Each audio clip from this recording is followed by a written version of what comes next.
Yo, what's up, family? Before we start the video, please give a like, subscribe, and share it in everyone that you can. Just out there a little bit more. With that being said, let's get right into the video. The Boston Celtics left most fans surprised when they selected Spanish wing Hugo Gonzalez with a 28th pick in the first round. I personally didn't know enough about Hugo to give a real opinion, so I dug into everything I could to try and get a good sense of the player. I feel like I have that now, and I want to share with you all. So let's get right to it. Alright, how y'all doing? I hope y'all doing good. If you're new here, welcome. If you're not, make sure you take your shoes off before you come in the house. And a little profile first. Hugo Gonzalez is a 6'6", 19-year-old wing with a 6'10" wingspan and enormous hands. This year, Hugo played with Real Madrid in the second best basketball league in the world and has been in their system since he was 9 years old. Before this past season, Hugo was a projected top 5 pick based on his games in under 18 play and various well-known tournaments. However, his stock dropped this year going to Real Madrid and only playing 11 minutes a game on the stacked overseas team that features 9 former NBA players, which has led to modest averages of 3 points and 2 assists this season. With this being the case, it was really important that I watched most of his play over the years to get the best scope of him, but now let's really get into the report. Okay, so I'm going to be going through each aspect of his game and giving the pros and cons, starting with his shooting. Hugo will need to work on his shooting to maximize his effectiveness. Hugo shot 28% from 3 this year on only 1.3 attempts a game. While Hugo has never been a knockdown 3-point shooter, I do want to provide some context specifically for this season. Hugo again is not a shooter, but 38% of his possessions were spent as a spot up,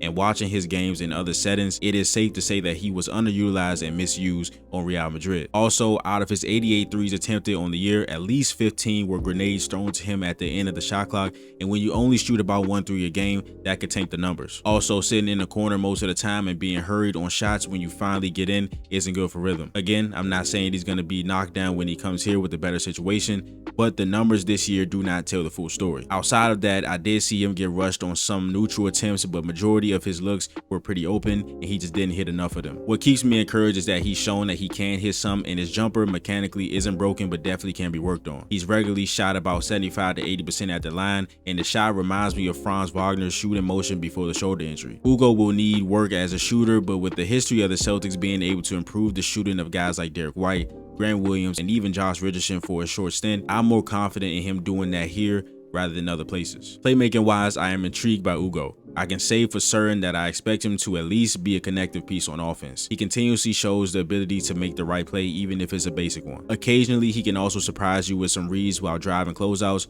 on inbounds, and in transition. Real Madrid uses him as a PNR handler 15% of possessions, but these possessions aren't usually meant for him to play make, but to get downhill. They do trust him a lot as a passer on a lot of sets where their shooters are coming off screens. A lot of his good passes again come from attacking closeouts and driving, as he's able to read how the defense is shifted. His play in U18 games solidified my connected passing but not more at the moment take, because he made the right play more often than not when the defense hedged his pick and rolls, but he wasn't able to make the advanced reads or hit the roller, which is fine at that age. Just like any young player, he will turn the ball over, but I didn't see too much as a playmaker that was alarming. Not overtaxing will most likely keep this true. Sometimes he will get stuck between passing and shooting, which led to some late reads, and I'll get into some of the more problematic turnovers later. Something that certainly limits him as a playmaker is not having a great handle, but I'll get into that more in the scoring portion. Hugo's best trait as a scorer is his slashing. He regularly gets downhill fast with a strong and quick first step and attacking nature. He's 100% at his best receiving the ball on the move and being able to turn the corner and get to the basket. He proves difficult to handle in these situations, and he makes up his mind in transition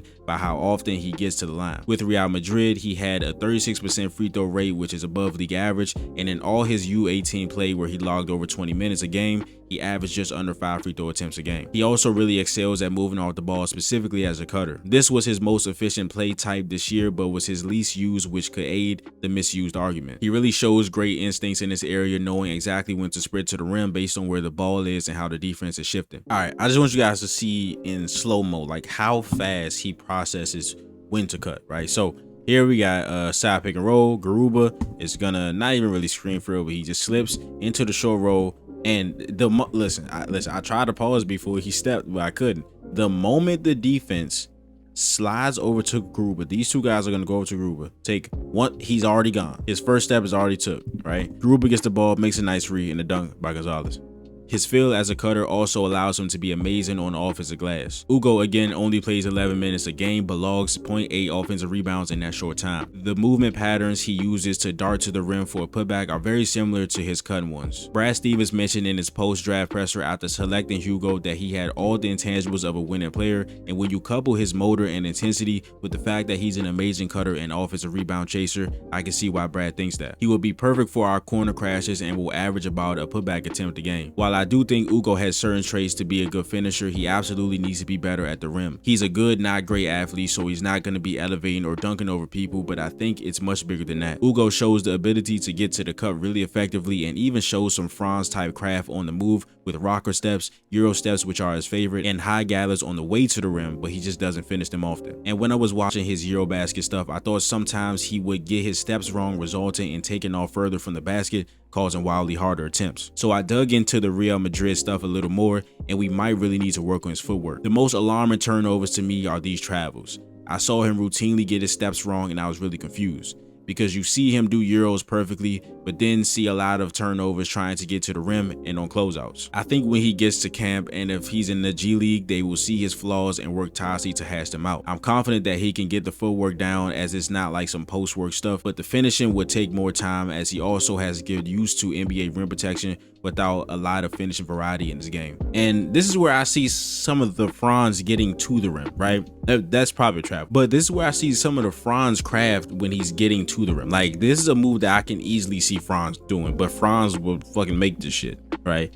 He has to get better at the rim. All right, so here he is in the pick and roll right here. Again, straight line drive. That's some Franz shit.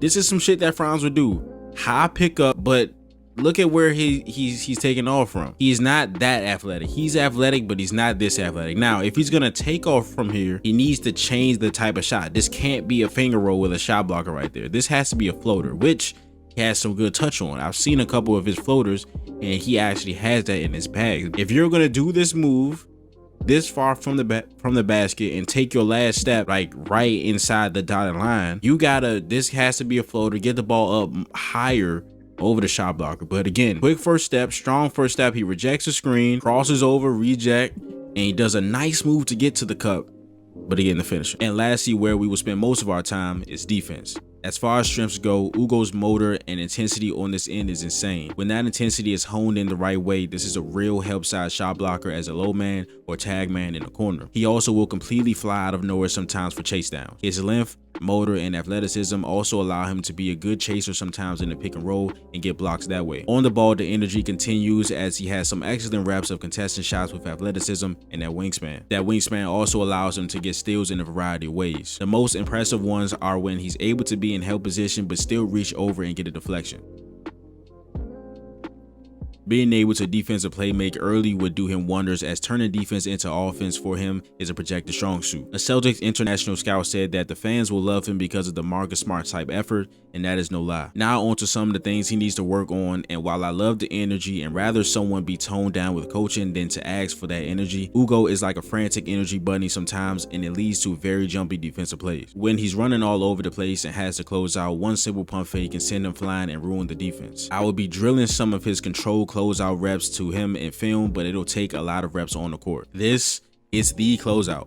Now, the situation is a little bit different because the pass came a little bit late. Now, on the ones where he was really jumpy, it's like the player already has the basketball and as he's running out to them, so he's more susceptible to a pump fake or, like, you know what I'm saying? But this is the closeout. So he was guarding this man in the corner. The roll happened and he steps all the way up, takes away that roll, right? Jumps to the pass through, gets through. His teammate sinks to the corner. He feels, and look at that. Look. I don't even know what he's doing. He shaded his eyesight, but if you don't know who this is right here, this is Mike James. He used to play for the Brooklyn Nets. This is a pro level shot creator and shot maker. But Hugo, this right here, takes away the roll. His teammate sinks. He feels perfectly under composure.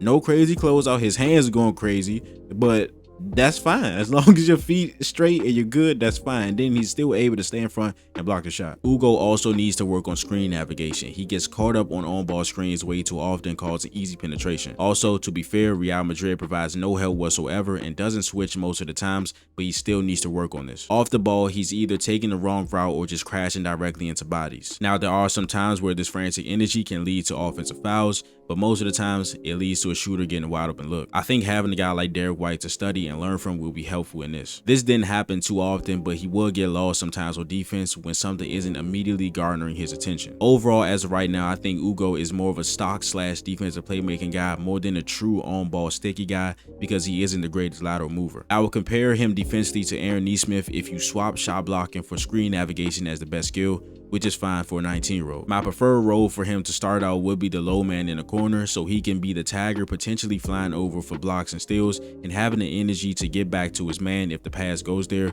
but knowing that he has to close out under control. All right, so perfect example here. And yeah, I know I said a lot of bad things about like him defensively, but him as the low man here in the corner, right? So there is a lot of times where he, again, his effort, his motor, his length, his athleticism, he's able to take away this roller and get back to his man in the corner if a pass gets there. But this time they run a middle pick and roll. He's in the corner. He sees the roll happen, and this is just against the big man. Comes off of the corner and swats this out the way. All right, so we've seen him take away the roll, block a shot from a big man trying to dunk. We've also seen him take away the roll. His teammate sunk and he filled his man and still got a block.